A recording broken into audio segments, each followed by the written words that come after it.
Primera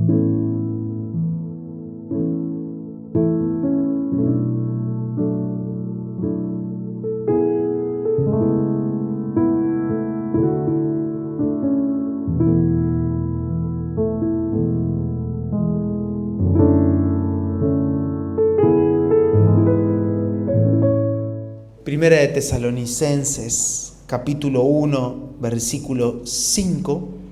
Quiero leer solo este verso por ahora, pero me gustaría más adelante leerlo completo. Primera de Tesalonicenses, capítulo 1, verso 5. Pues nuestro evangelio no llegó a vosotros en palabras solamente, sino también en poder, en el Espíritu Santo y en plena certidumbre, como bien sabéis cuáles fuimos entre vosotros por amor de vosotros.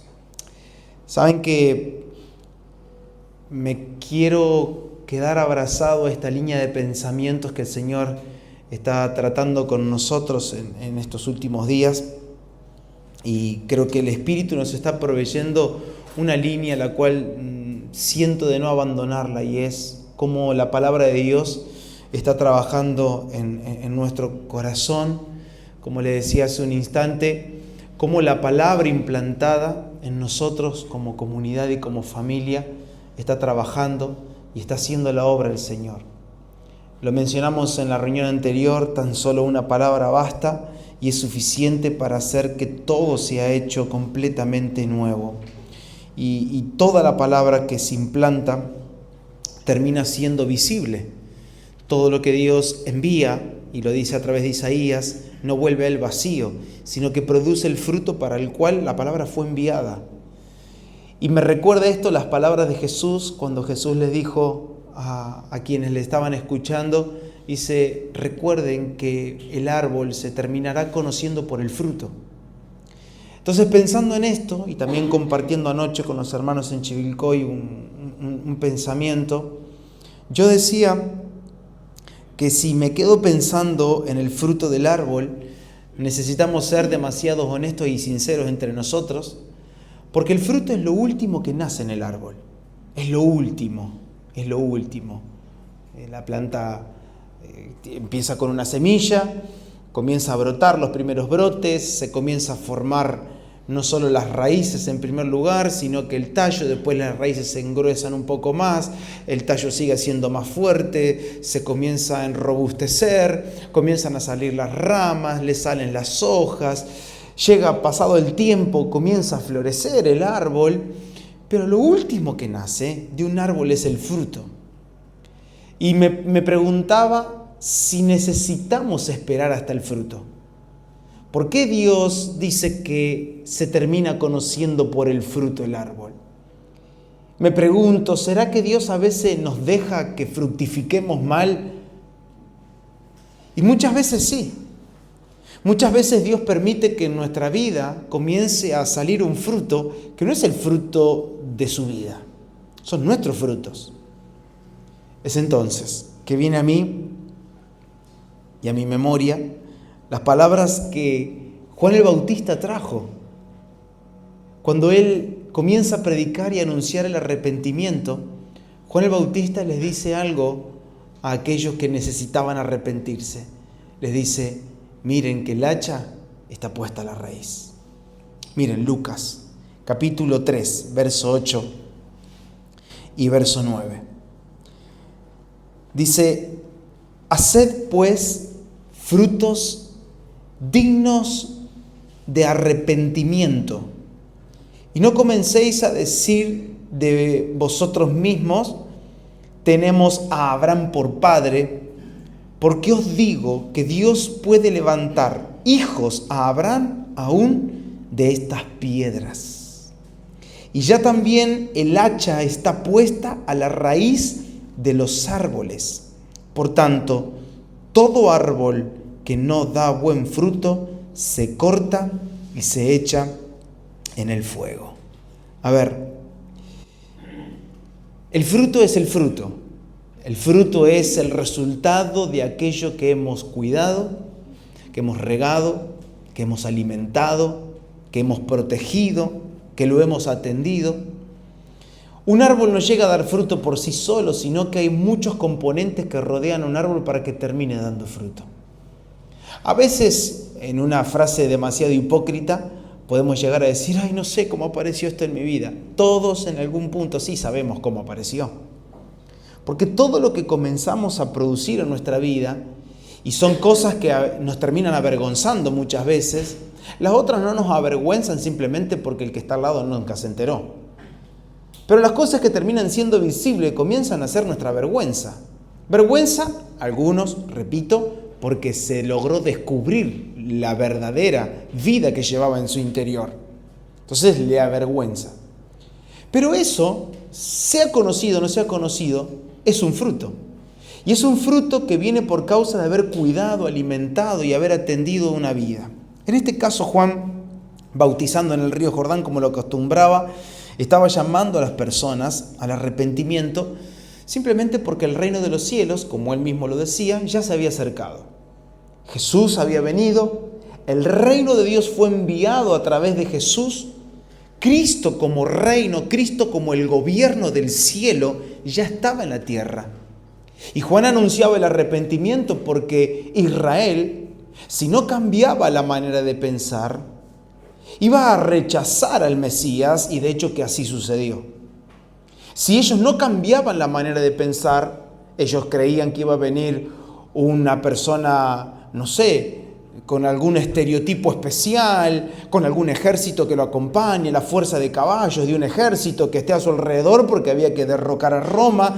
La opresión de Roma era muy importante en esos días y todo lo que los judíos esperaban era ese tipo de rey. Por eso que ellos necesitaban cambiar esa mentalidad o esa perspectiva tan greco-romana que tenían. Estaban acostumbrados a ver reyes, estaban acostumbrados a ver ejércitos, estaban acostumbrados a ver o a escuchar, mejor dicho, un tipo de filosofía, a discutir sobre política, a discutir sobre guerra, sobre estrategias, cómo derrocar un imperio.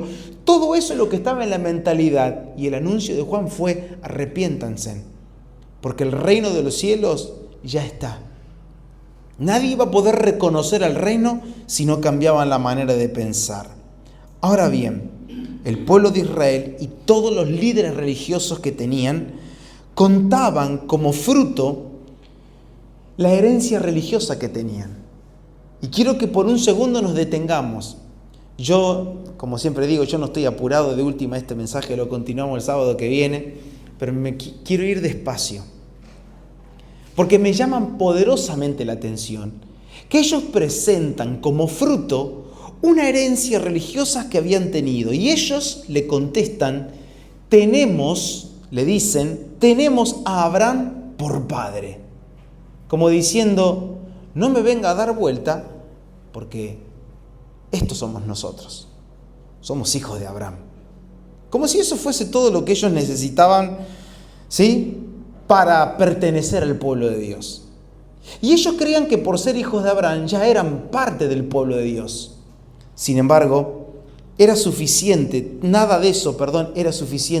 para estar bien delante de Dios. Por esta razón, Juan comienza a hablar este texto que estamos compartiendo.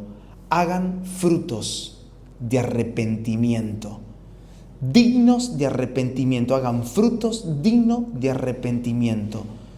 Lo que Dios estaba demandando de su pueblo no era la seguridad de una herencia de fe, sino un fruto verdadero. ¿Qué Dios estaba pidiendo de su pueblo? El fruto de una vida realmente transformada. Acá no cuenta tu historia, acá no cuentan tus hojas, podríamos decir, acá no cuenta el buen perfume que largás, acá no cuenta el buen tallo, las ramas. No. Yo no quiero nada de esto, no quiero historia, no quiero herencia, no quiero que me venga a chapear con que te sabes tal cosa de las escrituras. Yo lo que estoy buscando es un fruto verdadero. Lo que Dios buscaba y lo que Dios demandó siempre de su pueblo es el fruto de una vida transformada. Es entonces que el mensaje que envía Dios a su pueblo por medio de Juan es clave para entender la manera que Dios tiene de tratar con el mal fruto. ¿Cómo hace Dios para tratar un mal fruto en nosotros? ¿Corta el fruto o corta el árbol? El árbol. Dios dice, el hacha yo la voy a poner en la raíz.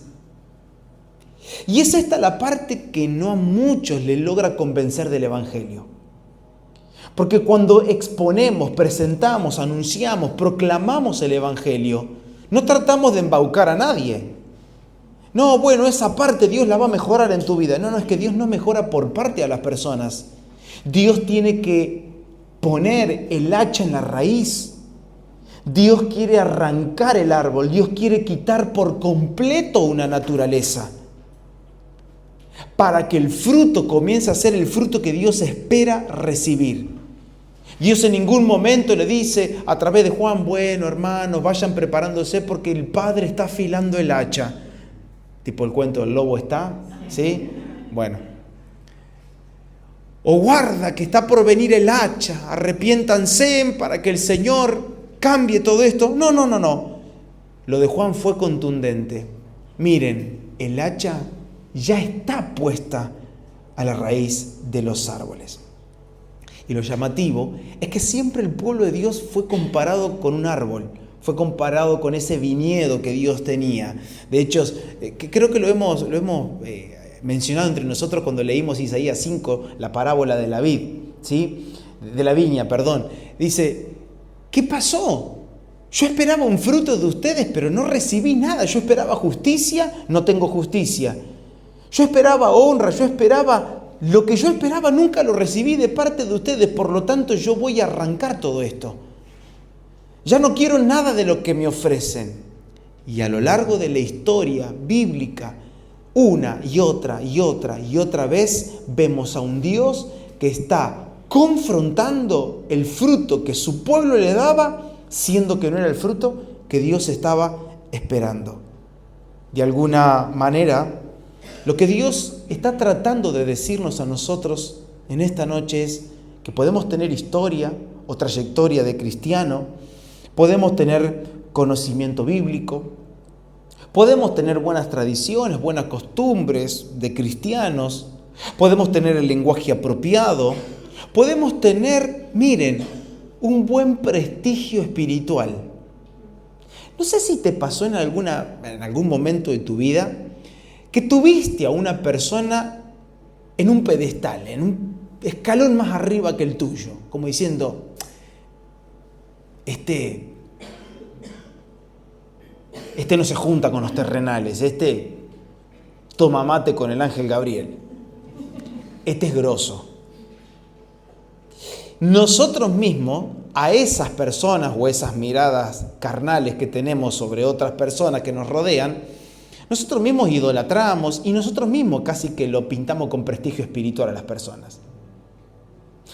Pero si en algún día nosotros nos sentimos medio parecidos a ese fulano, ya nosotros nos creemos con prestigio espiritual. Y ese es el mensaje a los fariseos. Acá no me vengan con que las hojas están buenas, que el árbol está grosso, que está creciendo, que no sabe las flores que están saliendo y estamos comenzando a producir. Pero termina repitiéndose la parábola de Isaías cuando él dice, esas uvas son agrias, no son las uvas que yo quiero. Y Señor, pero son parecidas, pero no son las que yo quiero, no son las que yo busco. Entonces, ¿qué hacer cuando el fruto no es el adecuado? Y yo quiero ser claro, no quiero darle vueltas ni rodeo a este asunto. Cuando nos encontramos en una posición donde estamos comenzando por el Espíritu Santo a ser convencidos de que el fruto no es el adecuado, es con mansedumbre recibir el hacha. Con mansedumbre abrirme paso para el trabajo del hacha. Con mansedumbre, con templanza, con humildad decirle al Señor, Señor, reconozco en mí raíces tan profundas que siempre ignoré. Alimenté, cuidé, sostuve esta vida, pero esto ya no va más. Y yo pensaba sobre esto porque parece apresurado poner a la raíz el hacha sin esperar que primero se dé el fruto.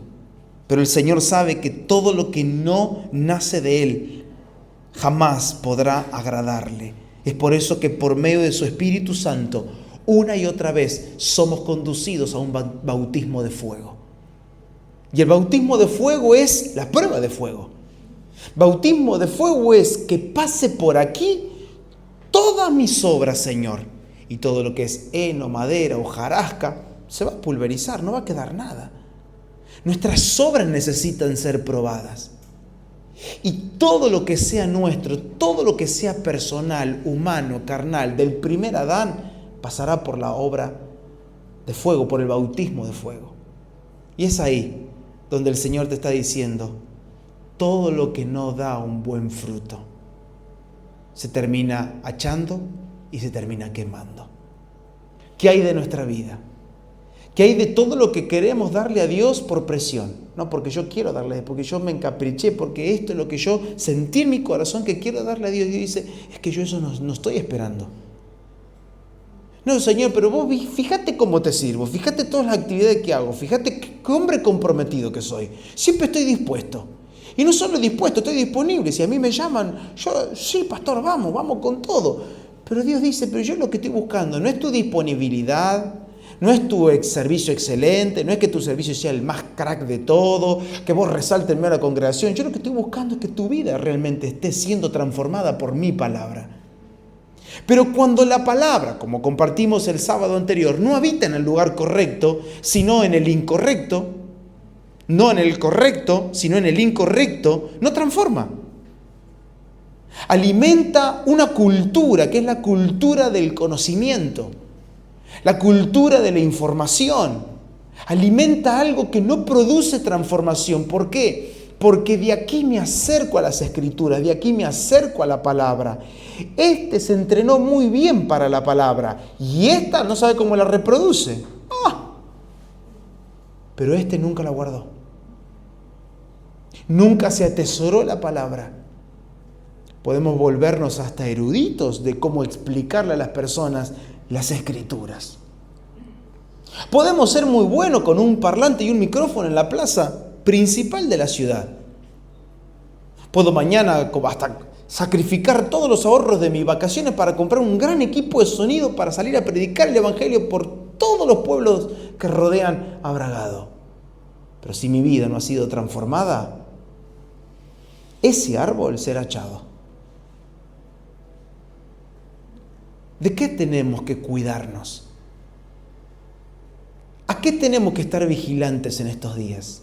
Y todos los días de lo que nos queda por vivir.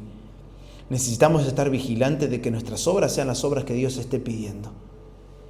Y que cuando miremos adentro encontremos un corazón contrito y humillado.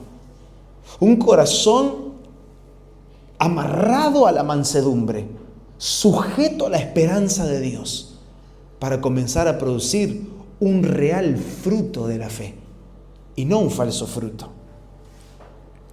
Es acá donde yo no puedo no ir a esa parábola que Jesús le contó en Juan 15, diciéndole, miren que yo soy la vid, ustedes son las ramas, el que permanece en mí y yo en él, este que dice, llevará mucho fruto. ¿Saben por qué? Porque separado de mí, ustedes no pueden hacer nada. Entonces, este es el panorama antes de pasar o antes de acabar esta introducción que sabía que se me iba a extender un poquito. ¿Cuál es el panorama? Dios no te quiere como árbol. Dios te quiere como rama. Dios no quiere que yo sea un gran árbol frondoso lleno de frutos. Dios dice, vení, porque el árbol soy yo, vos sos la rama, yo soy la vid verdadera, ustedes son los pámpanos. Ustedes son una extensión de mí que tendrán el honor y el privilegio de que al recibir mi vida y unidos a mí, ustedes puedan llevar mucho fruto. O sea, fíjense en que este es el panorama del Evangelio. No se trata de lo que yo hago, sino en dónde estoy permaneciendo. ¿A quién me estoy uniendo? ¿Con quién me estoy volviendo uno? ¿A quién me estoy abrazando? ¿En dónde permanezco? ¿Quién es mi sustento? ¿Quién es mi fuente? La vid, Cristo. Y esta es mi oración en estos días. Que el Señor pueda ayudarnos para ver si es que nosotros ya nos creemos un gran árbol o quizás hoy podemos reconocernos como una rama que está débil y que cada día necesita de su suministración.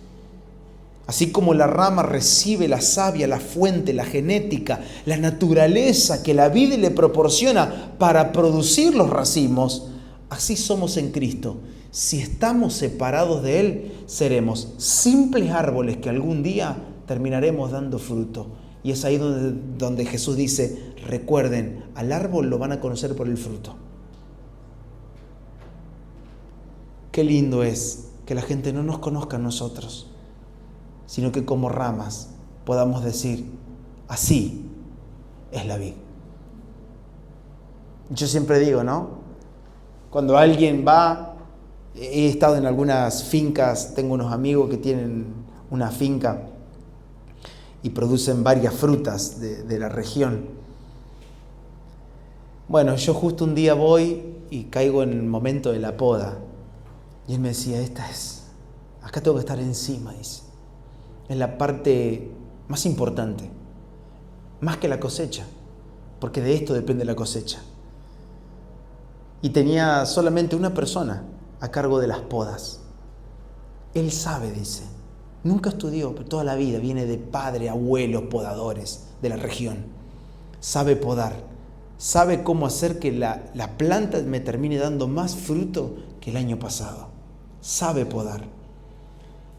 Pero cuando vos vas en otra estación y ves ese árbol frutal tan frondoso, vos no decís, qué hermosa rama, cuánto te honro rama. No, qué hermoso manzano, qué hermosa vid, porque toda la atención se la lleva el árbol.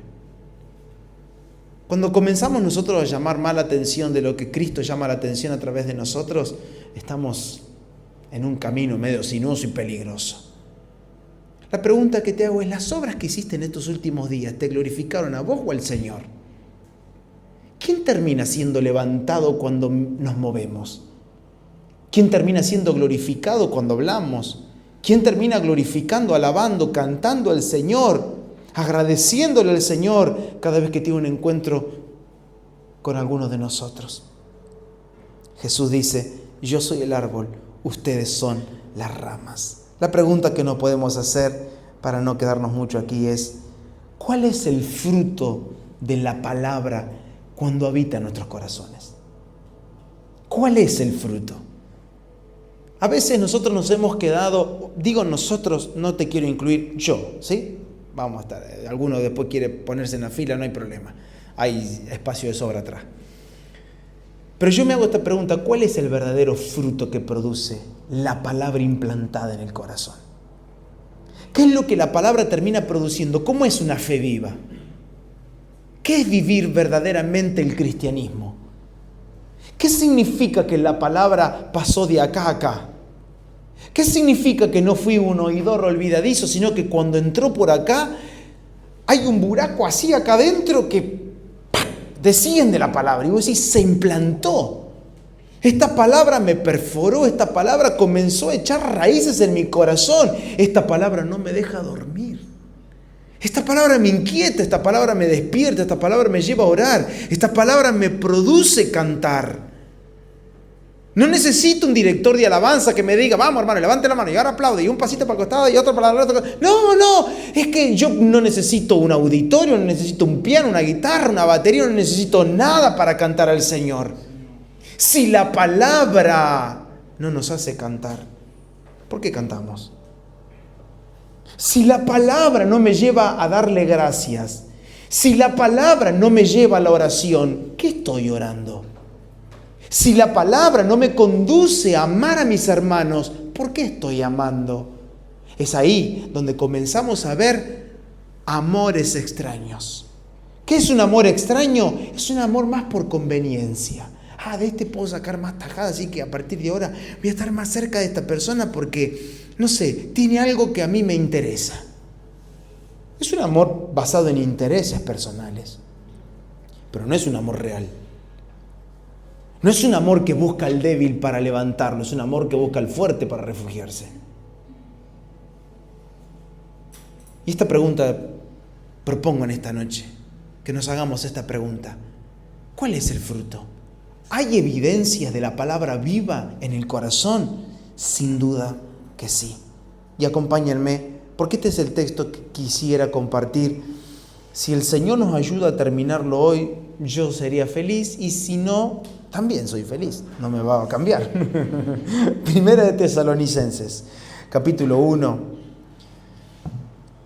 Y quiero que nosotros hoy pongamos los ojos y el corazón también, ¿sí? Les pido por favor que pongamos no solo los ojos, sino el corazón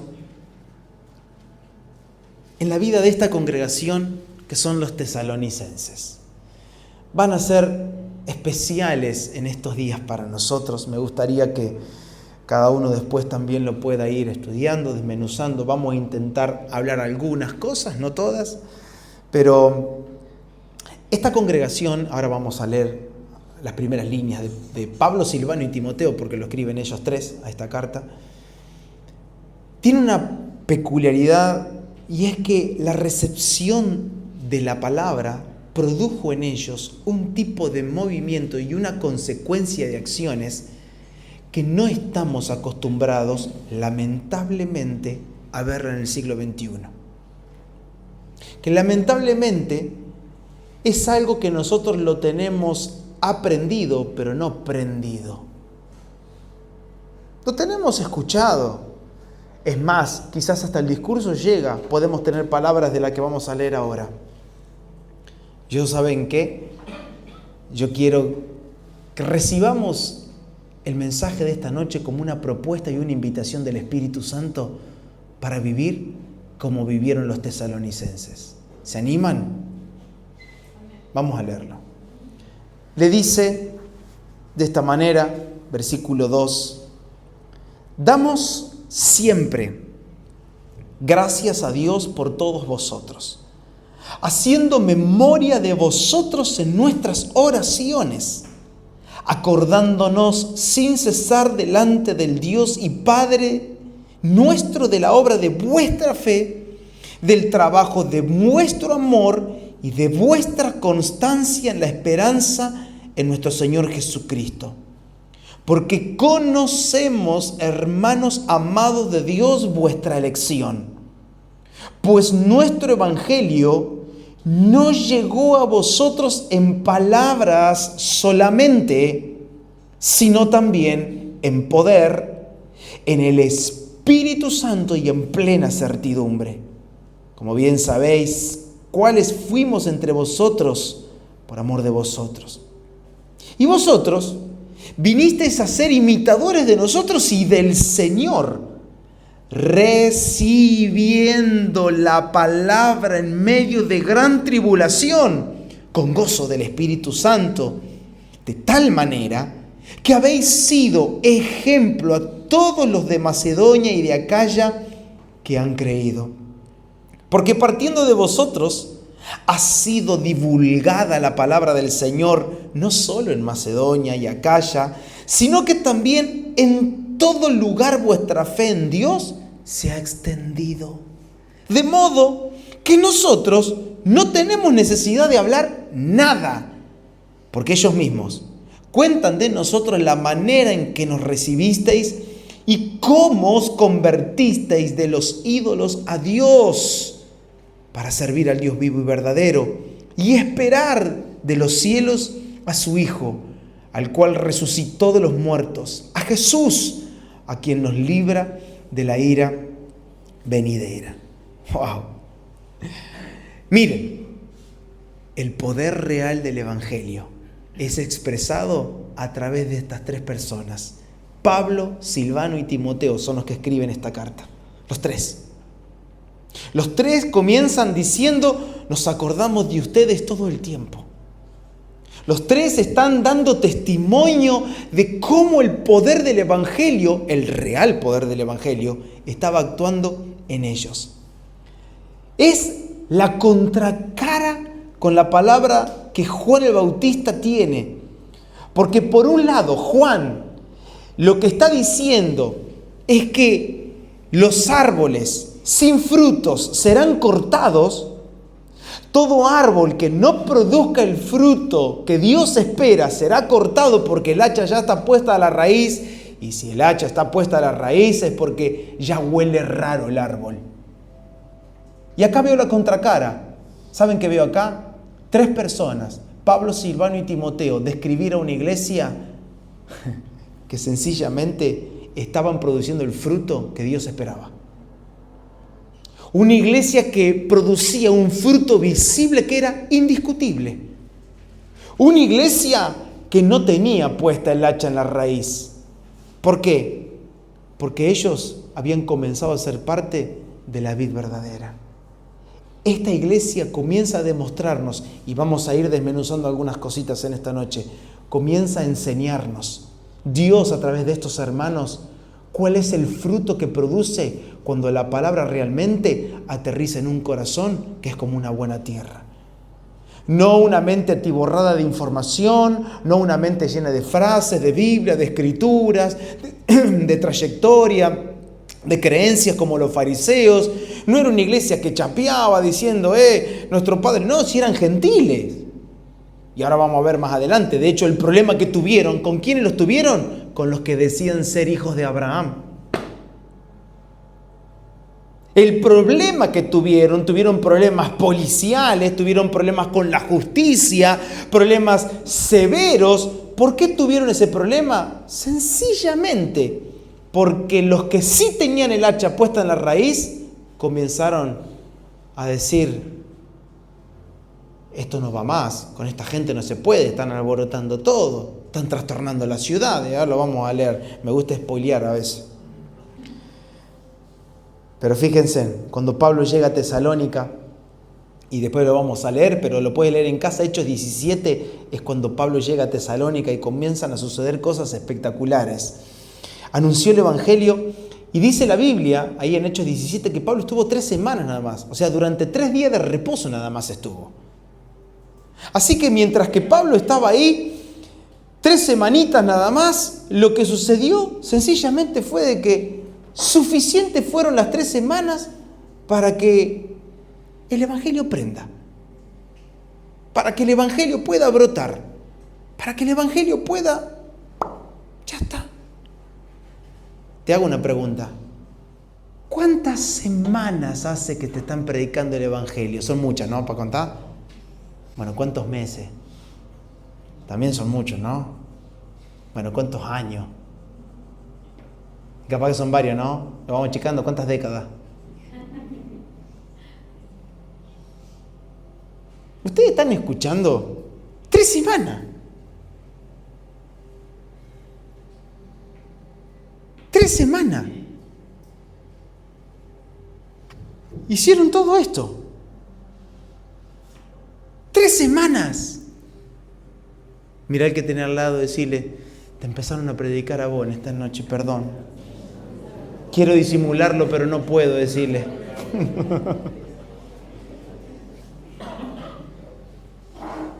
¿Cuántas semanas? 3.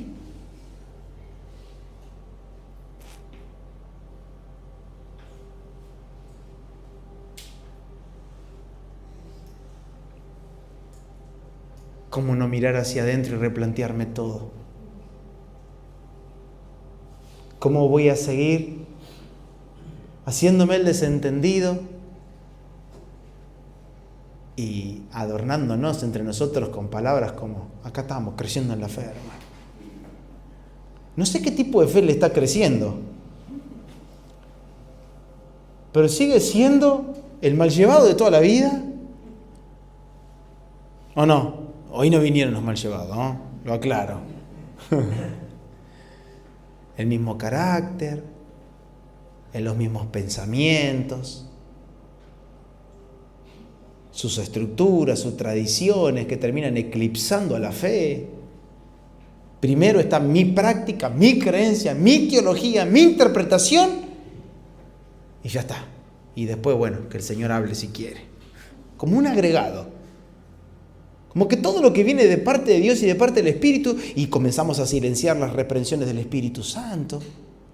Y comenzamos a entorpecerla y decimos, no, Señor, mejor no trabajes en esto. No, estamos bien así. ¿Para qué vamos a ir más a fondo?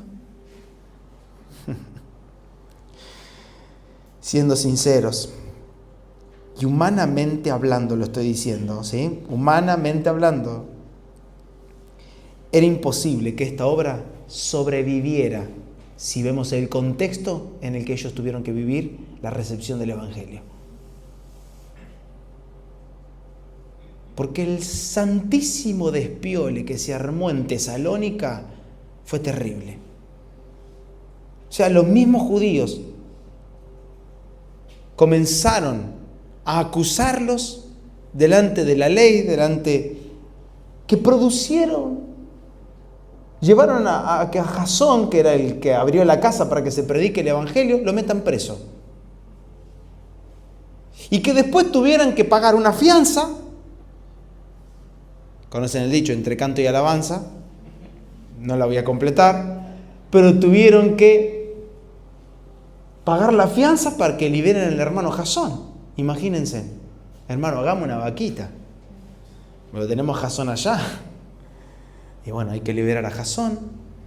Jasón estaba detenido, las cosas no... ¿Y saben qué? Lo extraordinario sucedió. Es que la palabra no se deja llevar por lo que está pasando en el entorno. La palabra no está limitada por lo que pasa allá. Lo único que limita la palabra es lo que sucede acá.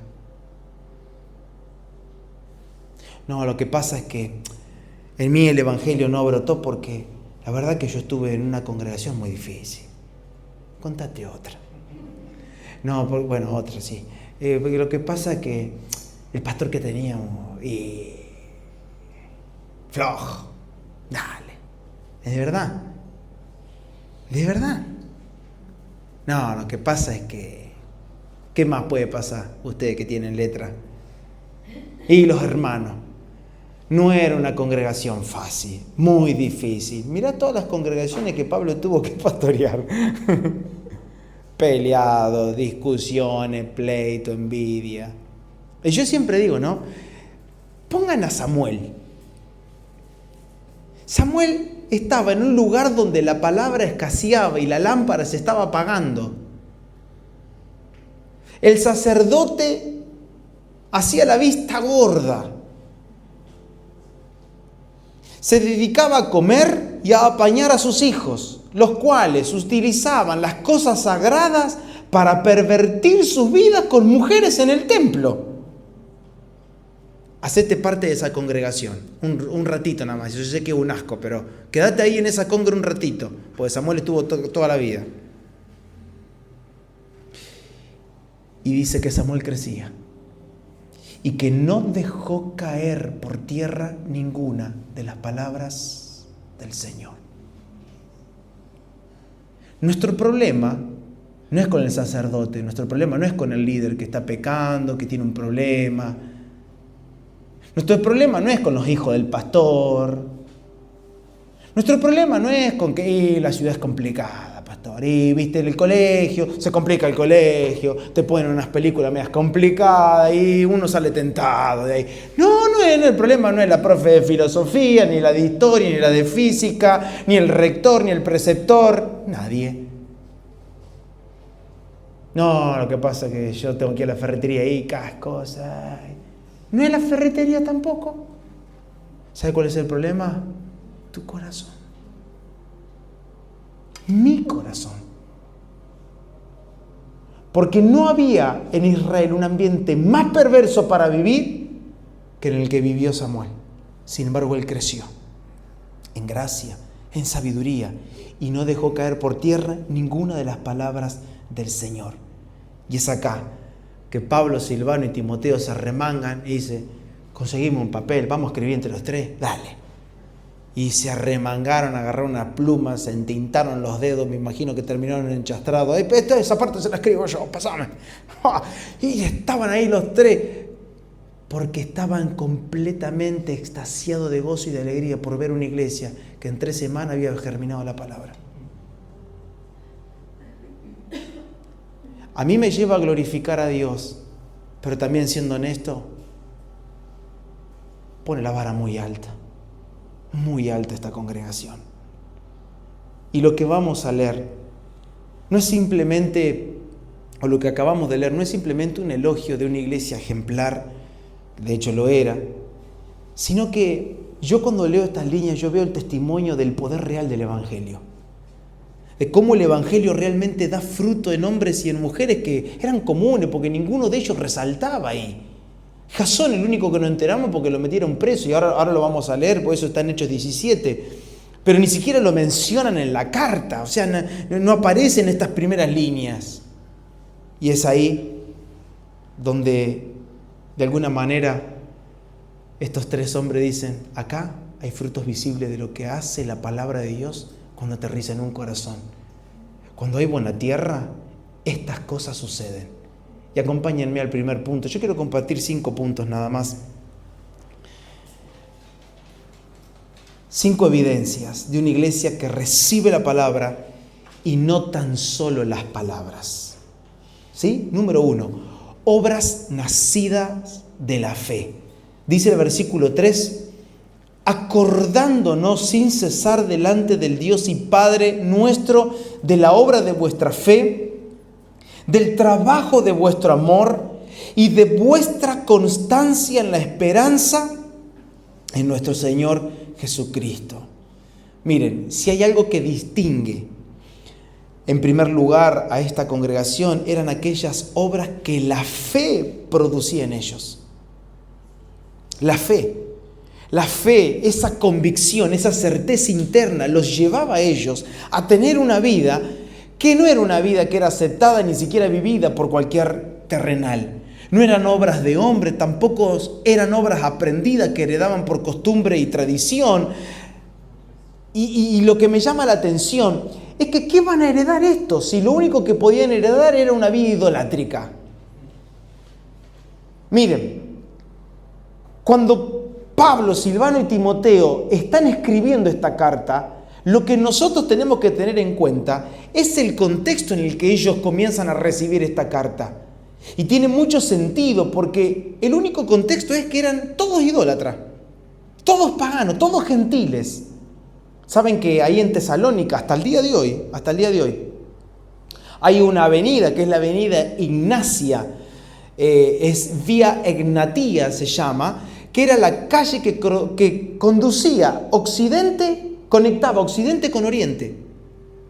Hasta el día de hoy existe esa avenida en Tesalónica, que es la avenida Ignacia, que es la avenida principal de Tesalónica. Y si te vas más a las orillas de Tesalónica y te vas más ya para el lado de donde te toca viajar o las afueras de Tesalónica, se logra ver en parte que esa vía Egnatia todavía está. ¿Ves los empedrados romanos en medio de las montañas? Porque cruzaba y conectaba. Pero ¿qué es lo llamativo? Que en esa avenida, al ver tanto cruce cultural, comercial, estaba lleno de ídolos. Así que la avenida Ignacia era una avenida llena de ídolos. Tenías el altar y el templo a Afrodita, a Zeus, a Baco, a Dionisio. Estaban todos ahí. Estructuras de piedra. Entonces, cuando vos ibas a tener un trato comercial a la avenida Ignacia, porque si laburabas, tenías que ir a la avenida Ignacia para que te salga el pique del laburo. ¿Dónde iba a conseguir trabajo? En la avenida Ignacia. Todos pasaban por ahí, la conexión de un mundo con otro mundo pasaba por Tesalónica, era un centro comercial importantísimo. Y ahí, entre adoración, entre cultos paganos, cultos promiscuos como los de Afrodita, ¿qué encontraba ahí? Negocios. Por lo tanto, que tener la conexión con los ídolos también aseguraba una estabilidad comercial y financiera para las personas. Así que lo que está marcándole no era una conversión así nomás. ¿Qué podían tener en el historial más que adorar a Afrodita, a Zeus, a Dionisio, a Baco? ¿Qué otra cosa? No tenían nada aprendido. ¿Me siguen? Es como diciendo, ¿pero de dónde aprendieron ustedes a hacer esto? La fe. No tuvieron un padre, un abuelo pastor ahí.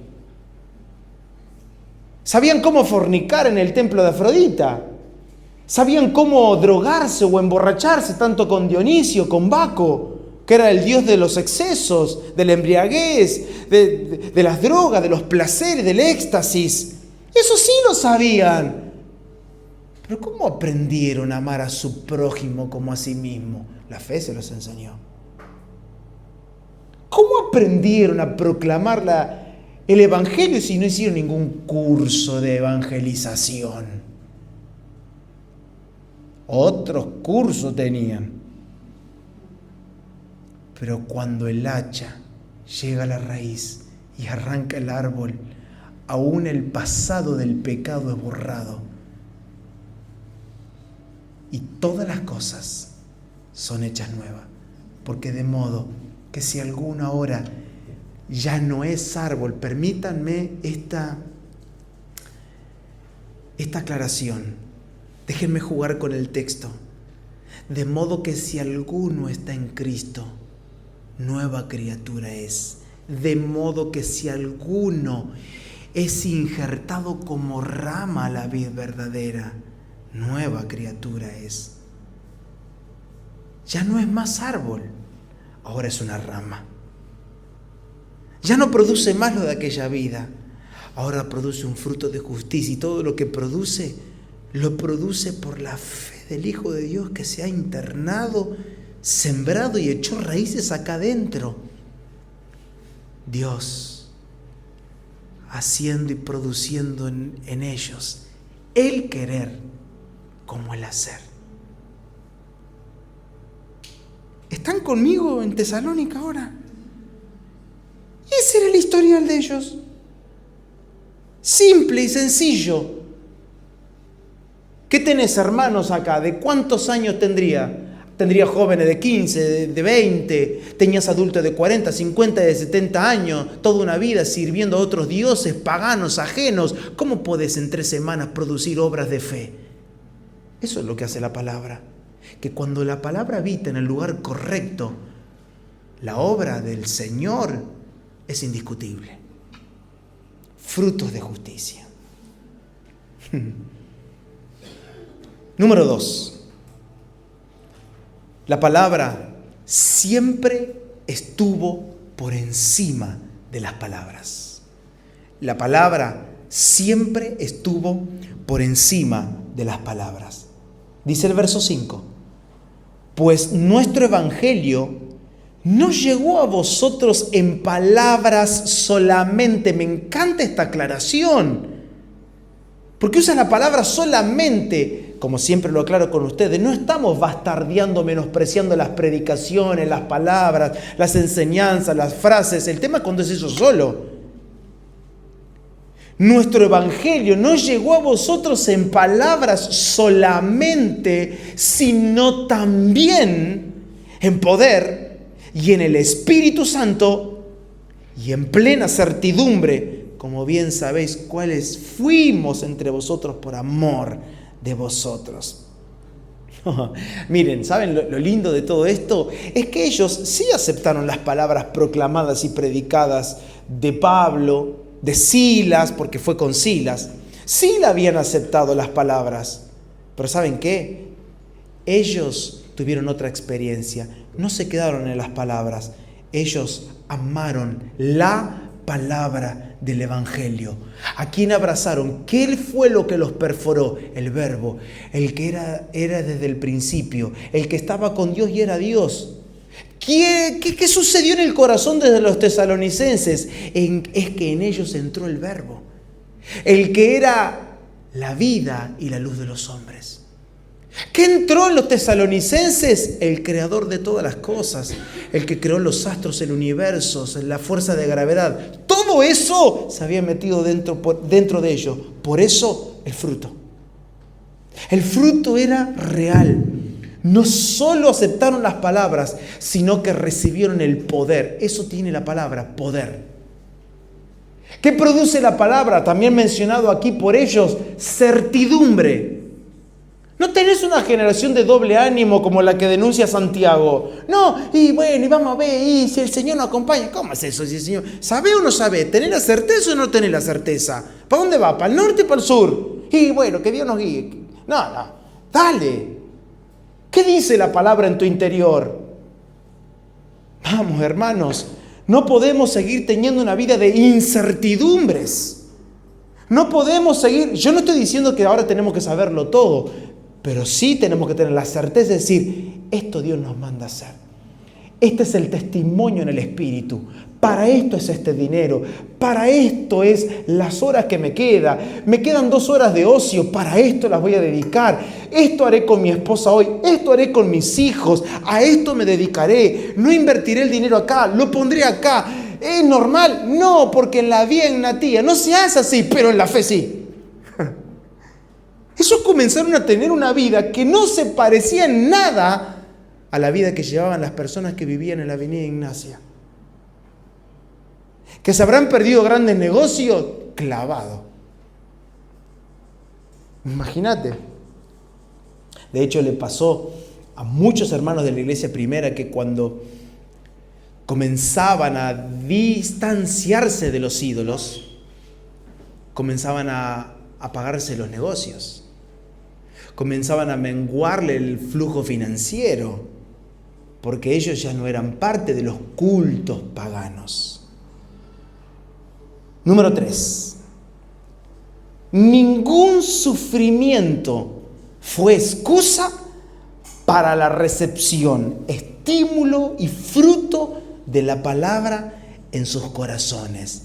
Ningún sufrimiento fue excusa para la recepción, estímulo y fruto de la palabra en sus corazones. Dice el verso 6, y vosotros viniste a ser imitadores de nosotros y del Señor, recibiendo la palabra en medio de gran tribulación, con gozo en el Espíritu Santo. ¡Oh! En medio del sufrimiento que les tocaba atravesar, y ahora vamos a meter el contexto del sufrimiento que lo vengo prometiendo, ahora en un ratito vamos a Hechos 17, pero aguanten ahí. Porque en medio del sufrimiento que a ellos les tocó atravesar, la persecución, toda la hostilidad, el odio de la ciudad que le tenían a ellos, recibieron la palabra, la cuidaron, la estimularon y ella produjo el fruto que tenía que producir. Mis hermanos, yo sé que vos lo sabés, todos lo sabemos acá. Nunca hay una excusa para que la palabra no dé fruto. ¿Y en dónde recaemos todo el tiempo? Aquí. Si esto está cuidado, la palabra produce fruto. El tema es que lo que primero descuidamos es esto. Imagínate si cuidaríamos el corazón como cuidamos el trabajo. Bueno, espero que todos estén cuidando el trabajo. Ya que mal empleado, llega tarde, se duerme. No. Bueno. 15 minutos antes que llegue al trabajo, mínimo. Nadie dijo amén. Voy a orar por ustedes. Imagínate si cuidaríamos el trabajo como cuidaríamos... ¿Qué cosa? Hay gente que cuida el perro, incluso más que su propio rostro. Más que su propia vida. El perro despampanante. La vida de ellos es destartalada, pero el perro está bien. Hasta los odontólogos llevan al perro. Imagínate si así cuidaríamos el corazón. Si cuidaríamos el corazón como cuidamos tantas otras cosas de la vida, como cuidamos nuestros ahorros, como cuidamos nuestros tesoros terrenales.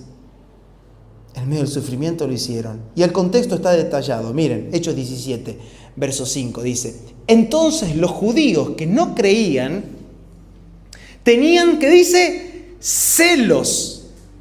Tomaron consigo a algunos ociosos, siempre hay uno que está el divino botón, hombres malos, y juntando una turba, alborotaron la ciudad y asaltando la casa de Jasón. ¿Ustedes se imaginan?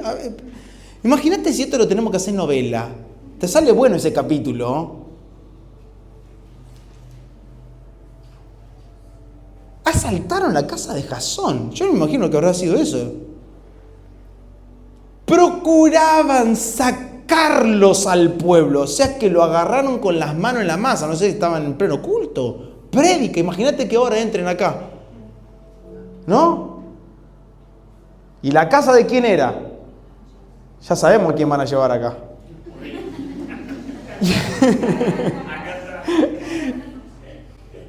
Es como si sería en versión bragado, esto sería, y entraron en Quinta de Currín, ¿o no? Alguno de los dos marcha preso. Miren, pero no hallándolos, trajeron a Jasón y a algunos hermanos ante las autoridades de la ciudad, gritando, ¿pará, histérico? O sea, estaban sacados. Estos que trastornan el mundo entero también han venido acá. Acá está el detalle. Ya había noticias. Ya se oían rumores, ya había viento, ya olía a evangelio. Las noticias corrían de un lado para otro. Imagínense los comerciantes que iban y venían cuando se juntaban a comer. Che, vos sabés que hay unos locos por allá que se juntan por mi pueblo. ¿De dónde sos vos? Y nosotros somos yo vengo de Galacia. Ah, sí, ¿qué hay allá? Se juntan ahí, no sabés. Ya se escuchaban los rumores. ¿Y vos de dónde sos? No, yo vengo de la Odisea. ¿Y vos? No, yo en Éfeso. Y también me enteré que por allá andan estos locos haciendo reuniones y dicen que hay uno que resucitó y que no sé qué. Estos que trastornan el mundo entero, lo que era noticia, ahora es realidad de nuestra ciudad.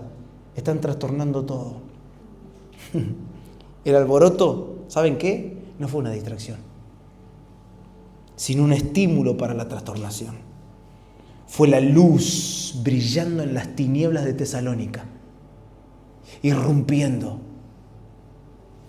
Te pregunto, ¿y si la palabra que hoy está brotando en tu corazón te propone asaltos, alborotos en tu casa, que mañana salga tu fotito publicada por Facebook y hacen cadena y te publican por acá, por allá y por todos lados?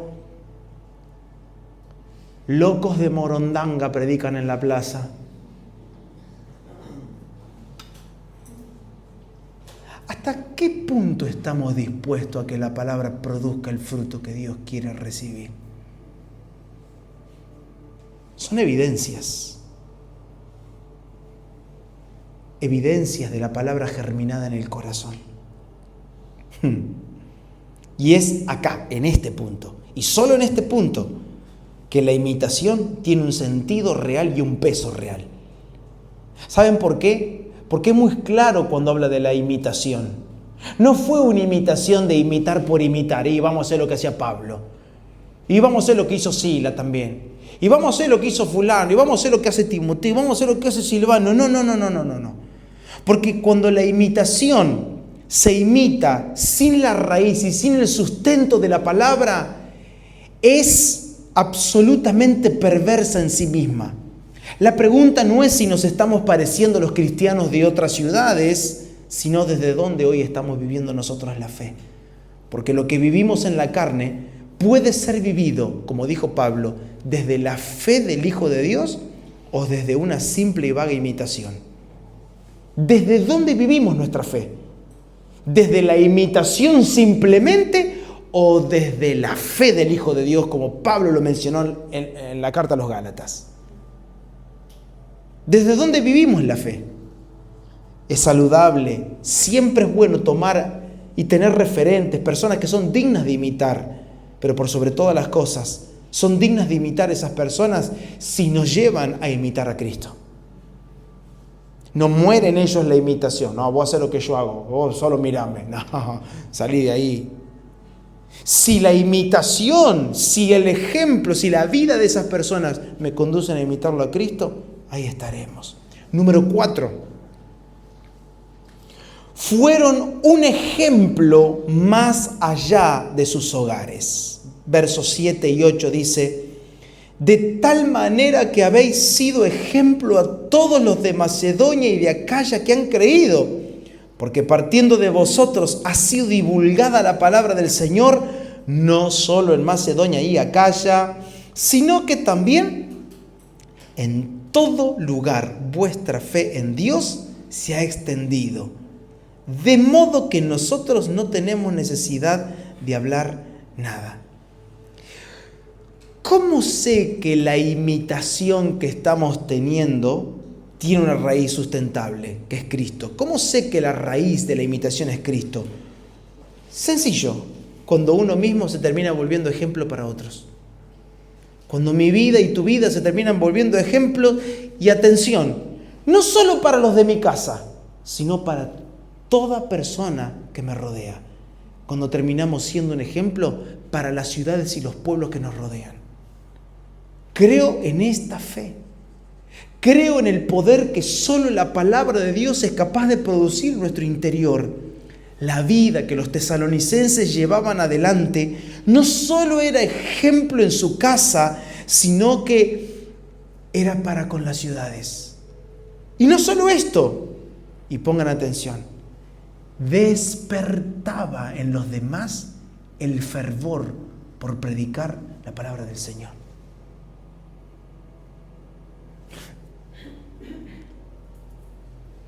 Yo quiero ir cerrando. ¿Tu vida de fe está produciendo todo esto? Mi vida de fe, nuestra vida de fe como comunidad, ¿qué está produciendo? Estamos siendo llevados a vivir obras, a tener acciones que terminen siendo un estímulo para los que nos rodean. Nuestra vida termina siendo realmente el estímulo aún para los que no son creyentes. Que digan, necesito eso. ¿Cómo hacer para no guardar rencor? ¿Cómo hiciste para olvidar eso? ¿Cómo hiciste para dar vuelta a la página? ¿Cómo hiciste? ¿Cómo lo solucionaste? ¿Cómo no estás así asustado con la economía, con todas estas cosas que suceden? La palabra da fruto. La palabra da fruto. No siempre podremos explicar la fe. No siempre. Y yo quiero que recibas esta palabra en tu corazón, por favor, en esta noche. No siempre la iglesia en Bragado podrá explicar su fe, pero una cosa sé, podremos visibilizarla. ¿Y sabe qué le pido a Dios en oración? Señor, seguí haciendo tu obra en nosotros. Yo quiero animarles, porque está comenzando a verse en cada uno de ustedes el brote de la verdadera fe. Porque a través de ustedes Dios está motivando y está despertando y está estimulando a muchas personas que lo rodean. Y llegarán los días donde muchos hablarán de tu fe, de la de tu casa, y donde muchos hablarán de la fe de los hermanos en Bragado. Y cuando nos juntemos a hablar con alguien, no sé si tendremos tantas explicaciones, pero una cosa estoy seguro: nuestra fe será visible. Tu fe seguirá siendo visible. Es entonces que las personas que nos rodean, en el trabajo, en la familia, en la calle, en la ciudad, en otros comercios, conocerán a Cristo Jesús. Porque no nos moveremos como cualquier otro comerciante. Porque no haremos negocios como todos los demás hacen. Porque no transitaremos el secundario como todos los estudiantes lo atraviesan. Porque no tendremos un matrimonio como todos los matrimonios tienen. Porque tendremos una vida en la carne, pero plantados en la fe del Hijo de Dios. La vida de la palabra producida en nosotros. Quinto y último, ya termino. Quinta evidencia: la conversión de los ídolos al Dios vivo y verdadero. Dice el verso 9 y 10, porque ellos mismos cuentan de nosotros la manera en que nos recibisteis ¿Y cómo os convertisteis de los ídolos a Dios para servir al Dios vivo y verdadero y esperar de los cielos a su Hijo, al cual resucitó de los muertos, a Jesús, quien nos libra de la ira venidera? Miren,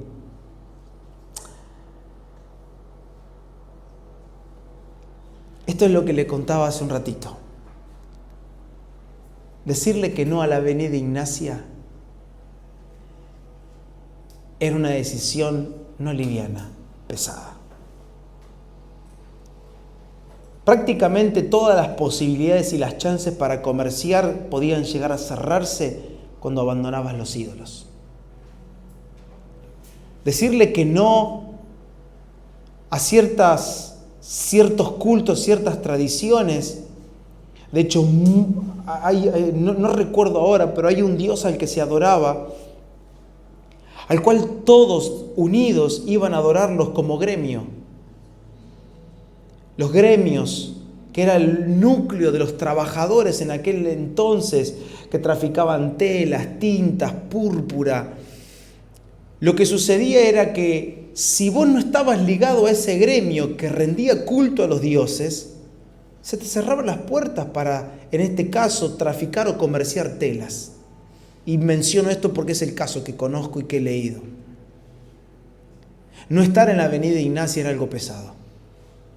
Era quizás perder tu trabajo, era perder las grandes oportunidades que te iban a enriquecer en la vida. ¿Cuál era el testimonio? El testimonio es este. Ustedes se convirtieron de los ídolos. Y yo quiero cerrar teniendo una reflexión que solemos tener muy a menudo entre nosotros. Y es que los ídolos no siempre son de madera, de yeso, de piedra. A veces los ídolos, y en la mayoría de los casos, son ídolos invisibles pero reales en el corazón. No se ven, pero están acá gobernándonos todo el tiempo. Hay ídolos como el prestigio, el reconocimiento, el dinero. Tenemos como ídolos la comodidad. Ay, que a mí no me saquen de mi zona de confort. A mí que no me presenten una incomodidad porque a mí ya me la complican ahí, ¿viste? Tenemos como ídolo el entretenimiento. Otros tienen como ídolo el ministerio o el servicio, y hoy Diego lo mencionaba un poco al principio. Tenemos como ídolo el conocimiento. Idolatramos las palabras, ignorando la palabra. Tenemos como ídolo, lo mencioné hoy, la reputación espiritual, o incluso tenemos como ídolo la opinión que nosotros tenemos de nosotros mismos. Nos quedamos un ratito ahí, un ratito nada más, yo ya termino. ¿Qué pensás de vos?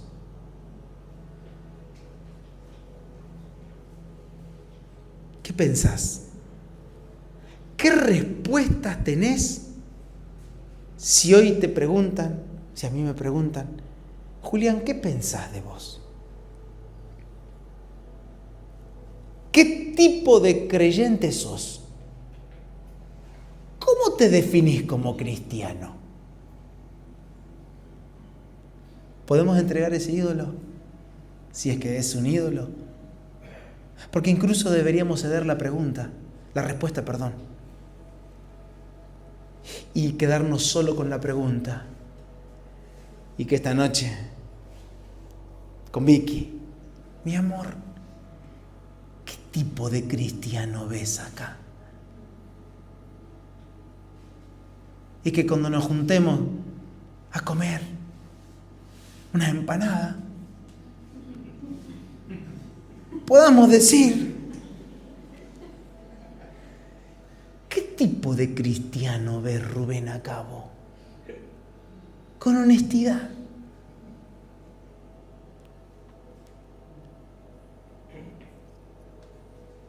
¿Estamos en la madurez para preguntarnos mutuamente, ¿qué cristiano estás viendo en mí? Mi vida estimula tu fe. mi manera de vivir. ¿A qué te ha excitado en esta vida? ¿Ha excitado la fe? ¿Ha elevado la demanda por la palabra, la oración, el fervor? ¿Qué te produce mi vida? ¿El amor a la palabra o el rechazo al Evangelio?